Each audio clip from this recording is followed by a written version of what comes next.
അങ്ങനെ അവസാനം ആ വസന്തം നമ്മിലേക്ക് അടുത്തു വരികയാണ്. ശരിക്കും എന്തായിരുന്നു റസൂലുള്ളാഹിന്റെ ജീവിതം?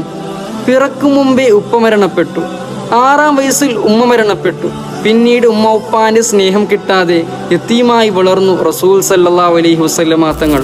പ്രബോധന കാലത്ത് ഒരുപാട് പ്രയാസങ്ങൾ നേരിട്ടു. സ്വന്തം കുടുംബം പോലും എതിരായി.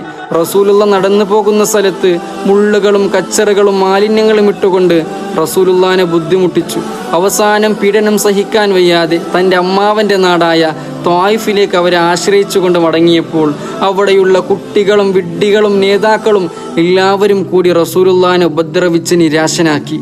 ഖന്തക്കിൽ കിടങ്ങ് കീറിയപ്പോൾ വിശപ്പ് സഹിക്കാനാവാതെ എല്ലാവരും പള്ളയിൽ ഒരു കല്ല് വെച്ച് കെട്ടുമ്പോൾ അതേ സ്ഥാനത്ത് റസൂൽ സല്ലല്ലാഹു അലൈഹി വസല്ലമ തങ്ങളുടെ പള്ളയിൽ 2 കല്ലുണ്ടായിരുന്നു.